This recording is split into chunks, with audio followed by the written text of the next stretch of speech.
guys, it's TEW2016 Maxwell back again with another episode of TNA Making an Impact as we're trying to turn around the fortunes of TNA.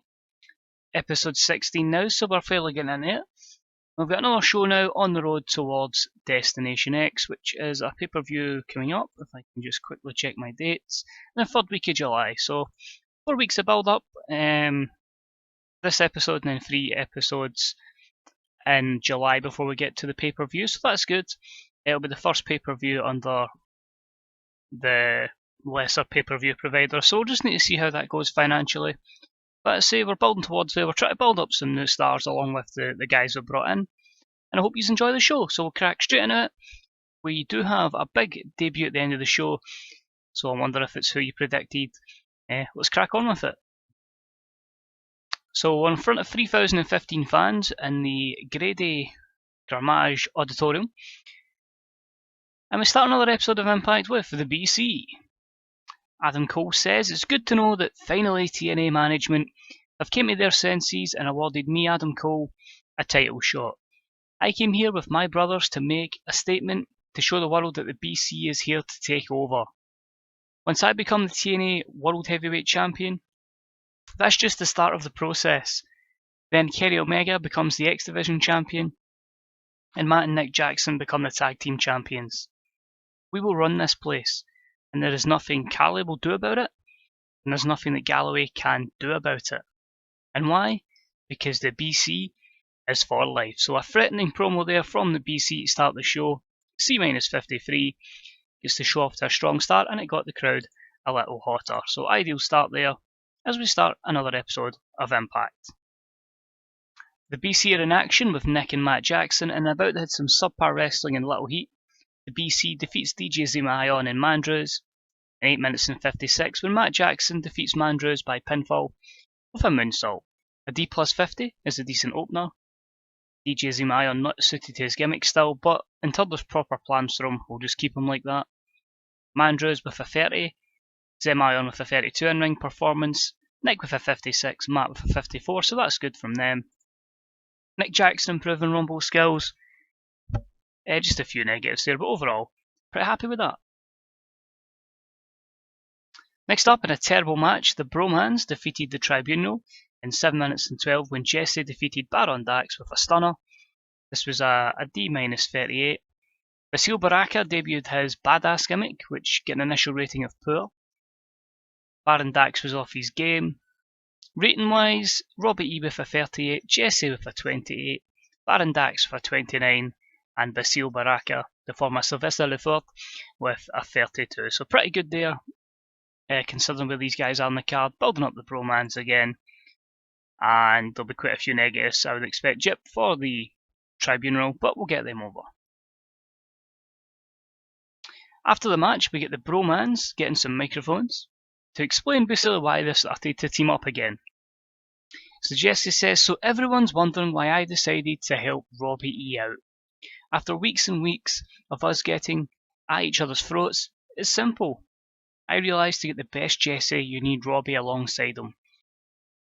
We've become tag team champions before, and together we'll become tag team champions again. So Abyss, Steve, Rosemary, whatever the hell you're meant to be, you're first in the bromance list. You attacked Robbie, you attacked a bro. So we'll defeat you, we'll show you why we should become a tag team contender for the championships." Boom! As they would always come out with. So a D-minus 36, just explaining why out of nowhere these have paired back up. That in the case of it was going to get lost in the shuffle, this feud. So pairing them up now, and they can insert themselves into our tag team division, which hopefully we can grow over time. Next up, in a poor match, would Bram defeat Chris Melendez in 5 minutes and 48, with apparently his move called Velvet Noise. This was a D plus 51. Bram's not suited to his gimmick, so I'll look to alter that. Melendez with a 29, Bram with a 56. Both men improving performance skills, which is good to see. Negatives here for the poor momentum of Chris Melendez. After the match, we got a promo from Bram. You've probably noticed over the last few weeks that TNA has recruited talent over talent, and I'm hearing there's more to come. This is great for the company, but it's not great for me. I am being constantly overlooked. Why the hell is management overlooking a true superstar like myself? So Carly, if you're listening, love, stop giving me time wasters like this and give me real competition. In fact, how about this new big signing that's supposed to be appearing at Destination X? Give him to me, and I'll send him packing to wherever the hell he came from. So Bram's pissed that all these new signings are coming in, taking over his spot. So that's a C-58 for him. Little program we're going to work in for Bram, and his opponent potentially could be the new signing at Destination X. This is a different signing from the signing that will appear later on.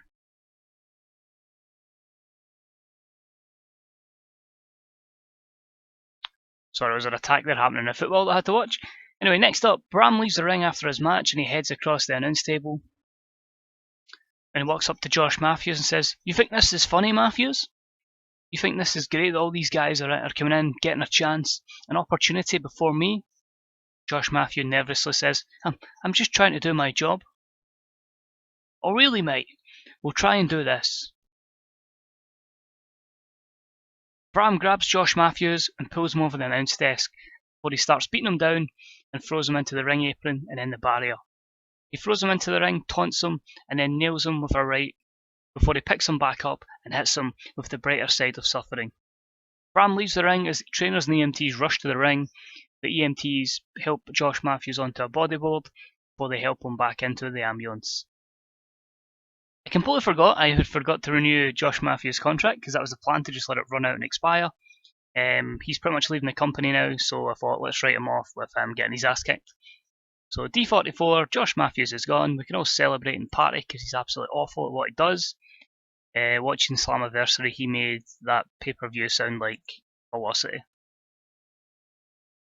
But anyway, back to better things. In a terrible match, we had Angelina Love defeat Sienna in 650 by countout. A D-39. Obviously we have to give Angelina some wins to build up some momentum, but we want to protect Sienna at the same time.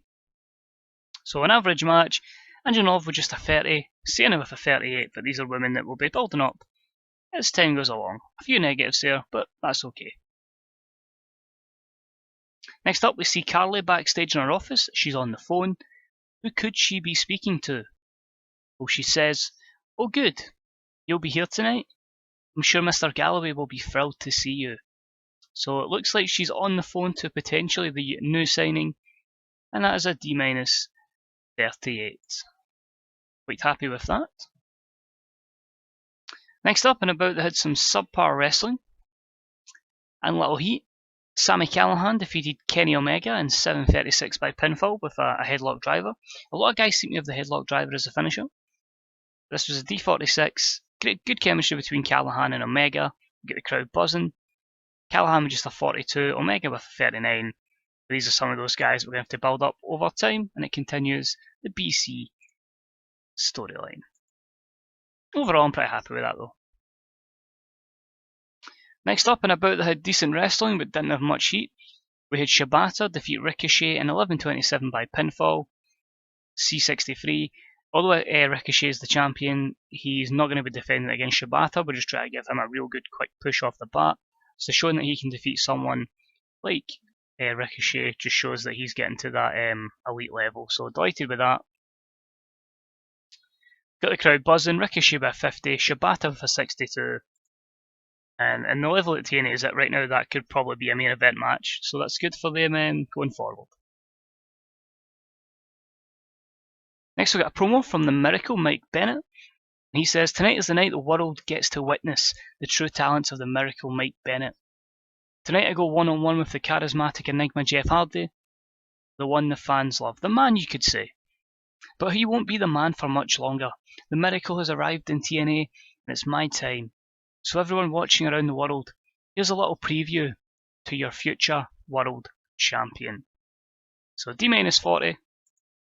Nothing really to add there, but again, just giving Mike Bennett a bit more of an exposure. The match itself was decent. Jeff Hardy defeats Mike Bennett in 8:51 by countout. C66. Going to try and book Mike Bennett similar to EC3. Not going to pin for ages, but put him in this kind of spotlight shows he can compete with Jeff Hardy, but in the end, just doesn't want anything to do with Jeff and decides to to walk out. So probably should have made it an intentional count out, but Jeff Hardy with a 66, Mike Bennett with a 46, Mike Bennett improving his performance skills, and a very good showing for someone who's going to be a key figure, hopefully, going forward. Next up, we have Lashley out for a promo. He says, at Slammiversary, I took on Magnus, and unfortunately I was not successful in getting the job done. Since then, every night this has eaten at me. I cannot eat, I cannot sleep, and all I think about is this match. This is why I am out here to challenge Magnus. I want my redemption. So Magnus, get your ass out here and accept my challenge. Magnus heads to the ramp. What does he say to speak from there? So you want a match, Lashley? Really? What's in this for me? I have nothing to gain and everything to lose. So it's a no from me. Move on. Accept you can't beat me and go back to MMA. There's nothing you can do to get me to face you again. So Lashley's going to be frustrated that Magnus decides, nah, I don't want to face you again. I've got nothing to win, nothing to gain from that match and everything to lose. So it's a B-72 here, and it continues the storyline between these two. Next up, with our main event about to start, we have EC3 coming out to call commentary as a replacement for the injured Josh Matthews. He'll also be scouting MVP. So C plus 69, just a little thing to work in. EC3, give him something to do on this show as we get ready for our main event. And then about to hit some good heat and decent wrestling. Drew Galloway defeats MVP in 12:28 by pinfall with the Future Shock DDT. Another solid C plus 69, which is good. MVP was off his game. Galloway and MVP have great chemistry. Galloway with a 67 performance to MVP's 60. No skill improvements to speak of, but I'm pretty happy with that, and that's with a good few negatives as well, so hopefully once we get them into positives we can only get better and better. So that's good to see. Let me finish the show then. Drew Galloway has defeated MVP in a great match to end Impact, and he's celebrating with the crowd cheering on. But up at the top of the ramp stands a man, and it's no ordinary man. He's standing and applauding Drew Galloway while he's got a smirk on his face. This man is the one and only Stu Barrett. So we've got the former Wade Barrett, we'll be calling him Stu Barrett. Because I don't think Wade would be really cover over to TNA, I think they would change his name. So Stu Barrett, C plus 66.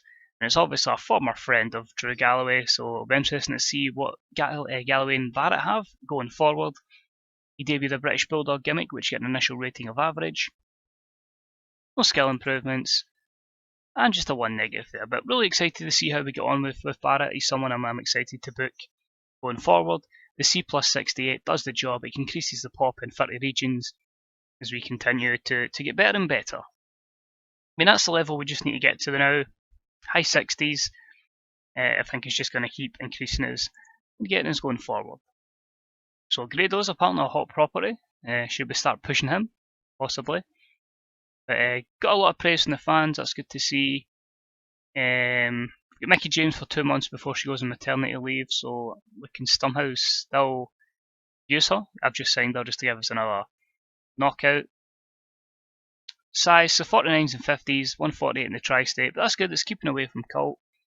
As long as we're getting over 55s, that's good. So we're clearly beating that. As long as we keep getting good C's, C pluses, then we'll slowly get towards national. No plan on going national straight away. I think we'll just stick at Cult for as long as we can, just building up as much financial power as possible. And we'll have a wee quick look here, which tells us we got a 1.23 rating. Now I'm not going to click on this one because in case that spoils it, any future signings or whatnot, but hopefully we're in a good position. We've got 3 weeks to go to TNA Destination X. Hopefully we'll put on a good show there. Not really a lot of matches have been booked in. I think the only one confirmed is Bram will face a new signing, and it's a big deal, which we'll hopefully promote over the course of the next 3 weeks. We'll probably reveal the guy's name before we get into the match. I just feel like it's a case of it's something you need to hype up week after week.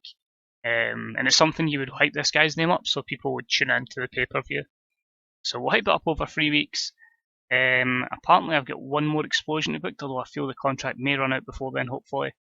And I can strictly just focus on Impact every week and building it up, and hopefully the episodes will feel a lot more fluid going forward.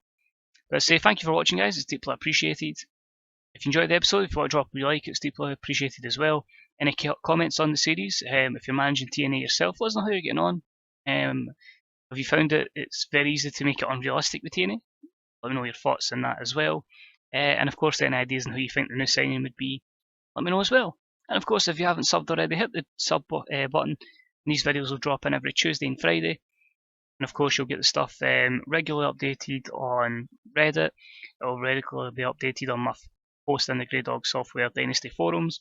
We'll get not just these videos, but you'll also get the WWE ones every so often. Starting to do a few more specials with them, so hopefully those videos will come out a little bit more frequently as time goes on. But I must say, I'm really starting to get in my groove with TEW2016, really enjoying it, and just looking forward to making some special shows happen. But most importantly, guys, hope you guys are enjoying the series, hope you guys are enjoying the game as well, and hopefully I'll see you next time for another episode of TNA Making an Impact. Bye bye.